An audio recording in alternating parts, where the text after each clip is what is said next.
बदतमीजी कर रहे हैं।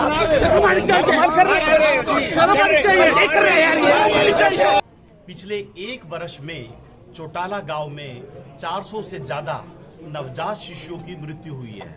उसका मुख्य कारण क्या है? Lack of availability of doctors, lack of availability of paramedical staff, lack of infrastructure. आप बताएं कि ये सरकार क्या ये ठीक काम कर रही है? जो दो बेसिक मुद्दे हैं, शिक्षा और चिकित्सा, क्या आज हरियाणा की जनता को ये शिक्षा और चिकित्सा भी नहीं उपलब्ध करा सकते? बड़ी शर्म की बात है, आज देश को आजाद हुए 75 वर्ष हो गए हैं और हरियाणा में भाजपा के 8 साल के कुशासन के बाद भी यदि हरियाणा सरकार अपनी जनता को अच्छी स्वास्थ्य सुविधाएं उपलब्ध नहीं करा सकती तो इस सरकार को सत्ता में रहने का कोई अधिकार नहीं है। हम स्वास्थ्य मंत्री से अपील करना चाहते हैं, जो 400 नवजात शिशुओं की वहां पर मृत्यु हुई है उसका तुरंत संज्ञान लें। विशेषकर मैं एक बात बताना चाहूंगा कि ये जो चौटाला गांव है, यहाँ पर ये जो अस्पताल है ये चौधरी देवी लाल जी ने बनवाया था। वहां से रणजीत सिंह जी, दुष्यंत चौटाला, ये उनका विधानसभा क्षेत्र भी है और वहां से इस समय वर्तमान में 5 विधायक आते हैं। तो क्या मतलब वहां के लोग ये आवाज लगातार उठा रहे हैं और वो कड़कती सर्दी में जब उनकी बात वहां नहीं सुनी गई तो वो करनाल में मुख्यमंत्री को अपना ज्ञापन सौंपने आए। ये बहुत ही शर्म का विषय है।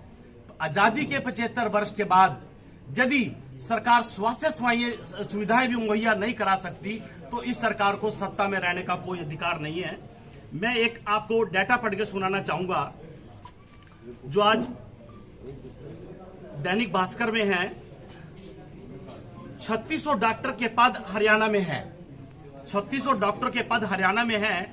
500 डॉक्टर के पद खाली पड़े हैं। 28,600 डॉक्टरों की प्रदेश को जरूरत है और 14,500 के करीब रजिस्टर्ड डॉक्टर हैं। 1,000 की आबादी के पीछे एक डॉक्टर होना चाहिए, ये सरकार का नियम है। क्या सरकार इन नियमों की अनदेखी नहीं कर रही है? क्या हरियाणा की जनता को अच्छी शिक्षा और अच्छी चिकित्सा का भी अधिकार नहीं है? जब लोग प्रदर्शन के लिए आते हैं उनके साथ अमानवीय व्यवहार किया जाता है।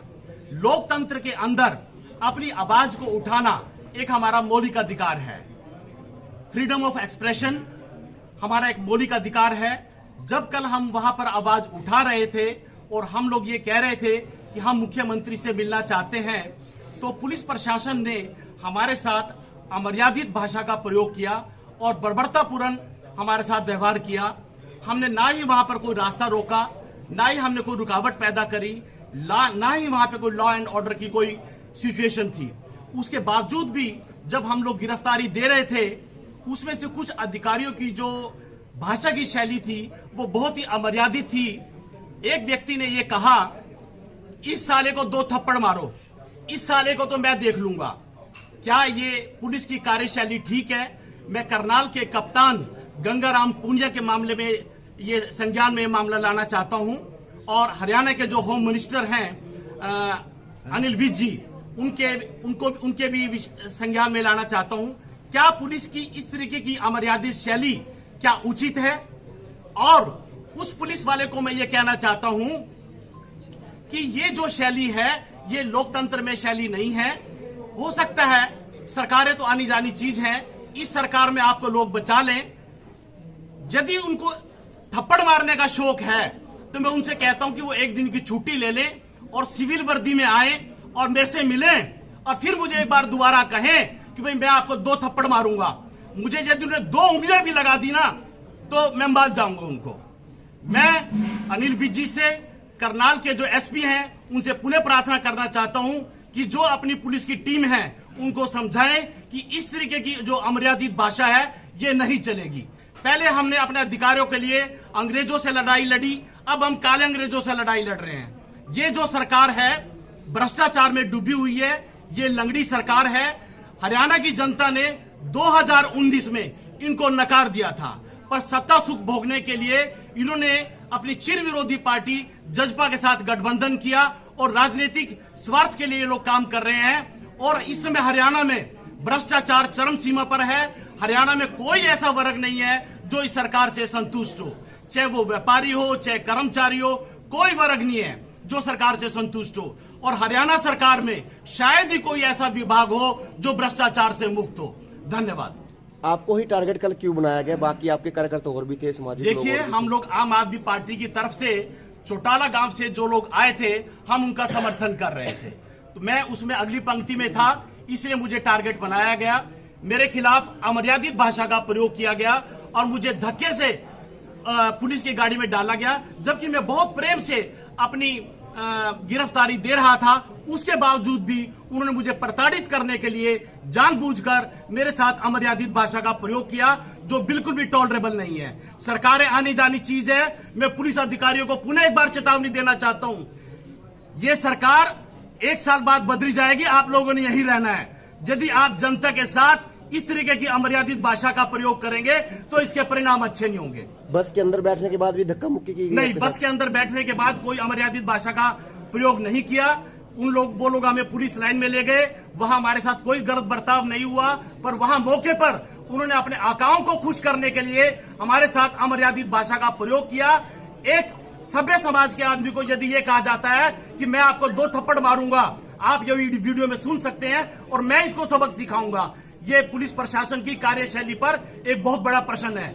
और मैं माननीय अनिल विज जी को पुनः प्रार्थना करना चाहता हूं, ऐसे अधिकारियों के विरुद्ध तुरंत कार्रवाई होनी चाहिए और इनको लाइन हाजिर करना चाहिए। हाँ जी, प्रधान जी, क्या प्रकरण के पीछे क्या करेगी पार्टी, क्या स्टैंड लेगी? एक मिनट, क्या स्टैंड लेना चाहेगी पार्टी इसके बारे में? इस विषय पे हम मंत्रणा कर रहे हैं, अपने उच्च अधिकारियों से बातचीत कर रहे हैं। आगे का जो स्टेप होगा सलाह करके उठाए जाएंगे।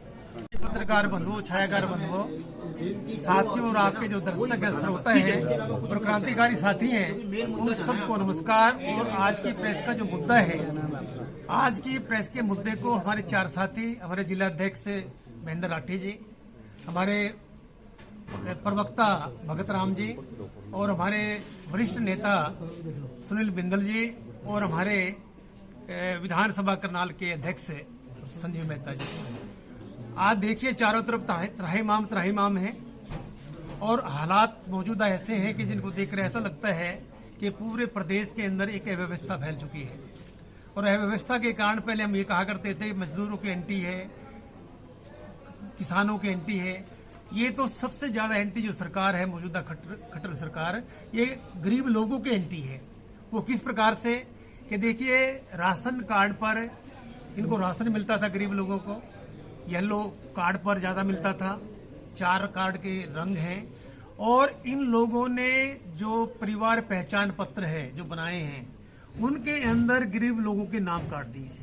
और सबसे बड़ी घटना यह है कि जिस व्यक्ति की आय 1,80,000 से कम होती थी, उसमें राशन मिलता था। जिस व्यक्ति ने 84,000 इनकम दिखाई है, सिक्योरिटी का काम करता है, गार्ड का, उस व्यक्ति की इन्होंने 8 लाख दिखा दी। जिसकी 1 लाख थी उसके 10 लाख दिखा दी। और इसके साथ साथ गरीबों को राशन तो काटा ही है। जो दिव्यांग थे, जो पिछले 4 दिनों खबरों में के आई है, कई हजारों के यानी दिव्यांगों की पेंशन कट चुकी है। 5,000 बुजुर्ग जो कुछ भी नहीं कर सकते, केवल पेंशन पर गुजारा करते हैं, उनकी भी पेंशन काट दी है। लगभग पूरे हरियाणा के तो 10 लाख यानी लोग पेंशन जो राशन लेते थे, उनका कट चुका है। ऐसी स्थिति में ये जो एक नारा लेके आए थे, सबका साथ सबका विकास, नारी सशक्तिकरण, 2 करोड़ रुपए, 2 करोड़ रोजगार देंगे, वो सब जुमलेबाजी थी। और ऐसा लगता है कि ये जो सरकार है किसी भी वर्ग के लिए काम नहीं कर रही। केवल इसके जो चंद कैपिटलिस्ट हैं, कोई मिडिल क्लास कहे या छोटे व्यापारी कहे, किसान कहे, मजदूर कहे, दलित कहे, ये किसी के साथ नहीं है। केवल जो चंद व्यापारी हैं, जिनके नाम आप जानते हैं मेरे से बेटर, अडानी अंबानी, उन्हीं की सरकार है। और हरियाणा के अंदर तो जिस बात को लेकर चले थे कि बेटी पढ़ाओ बेटी बचाओ, वो भी पूरी तरह से फेल है। यहाँ पर तो प्लेट्स भी सेफ नहीं है। तो ऐसा लगता है कि पूरे प्रदेश के अंदर अव्यवस्था है, त्राहिमाम है, और कानून नाम की कोई चीज नहीं है। अगर ये राशन कार्ड जो है, अब पोर्टल इनका काम नहीं करता, परिवार पहचान पत्र बन नहीं पाते। अब एफिडेविट की उसकी बात करते हैं, ये एफिडेविट दे दो, वो तो गरीब आदमी पोर्टल पर अपडेट कर ही नहीं सकता।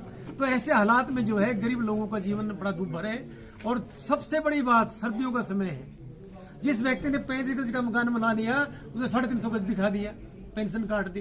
तो जो पेंशन काटी जाती है और साथ में दिव्यांग की जो काटी गई है वो उससे भी दुखदायी है। तो हमारा इस सरकार से पहली बार तो अनुरोध होगा और उसके बाद हमारे जो जिला के अध्यक्ष और वरिष्ठ नेता हैं वो स्पष्ट करेंगे कि हमारी कार्य क्या रहेगा, हमारी रूपरेखा संघर्ष की क्या रहेगी। हम आंदोलन करेंगे, धरना देंगे या पदयात्रा करेंगे, जो भी करेंगे वो बताएंगे। तो हमारी सरकार से एक अल्टीमेटम है कि ये जो परिवार पहचान पत्र है इनको दुरुस्त किया जाए और जल्दी से जल्दी इन गरीब लोगों का जो राशन है वो पुनः उसी प्रकार से दिया जाए जैसे दिया जाता था।